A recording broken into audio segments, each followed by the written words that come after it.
Salut à tous les amis, ça fait des mois et des mois que plein de youtubeurs en parlent. Il s'agit d'un hand spinner. Et donc c'est quoi? C'est un petit jouet qu'on appelle un fidget et qui sert à déstresser les gens qui sont nerveux un petit peu comme moi. Et donc le but du jeu, c'est d'avoir des objets qu'on manipule pour nous occuper les mains. Il y en a certains qui font tourner leur stylo sur leurs doigts, et certains utilisent un hand spinner. Et donc aujourd'hui, je vais vous montrer comment j'ai fabriqué le mien qui est en bois et en métal. C'est parti!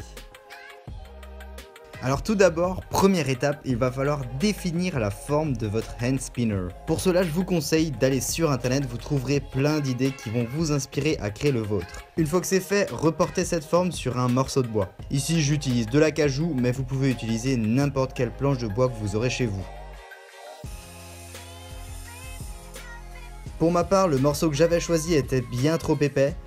C'est pourquoi j'ai dû réduire l'épaisseur pour qu'il soit un tout petit peu plus épais que la taille de mon roulement à billes. Et donc pour cette étape, j'ai utilisé ma scie sur table qui m'a permis de pouvoir effectuer cette opération. Maintenant que la planche est prête, il est temps d'effectuer les trous pour le roulement à billes et les poids. Personnellement, j'ai utilisé ma perceuse à colonne et différents embouts adaptés aux trous que je voulais percer. Et voilà, maintenant notre planche est prête pour la dernière découpe. Et j'ai utilisé la scie à chantourner d'un ami pour effectuer cette étape. Et vu que les découpes n'étaient pas parfaites, j'ai utilisé une ponceuse à bande pour égaliser le tout.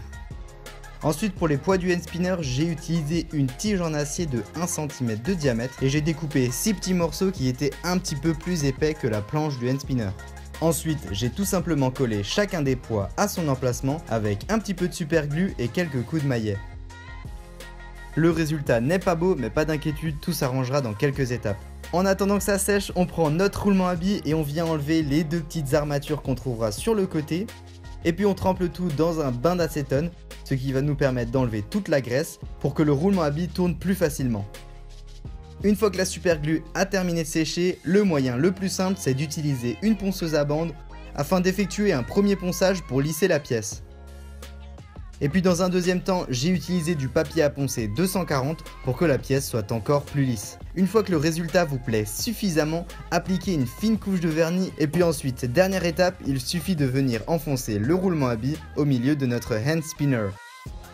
Et voilà, ce projet est terminé. Croyez-moi, vous pouvez être fiers de vous car vous l'avez fabriqué de vos mains plutôt que de l'acheter dans le commerce du coin.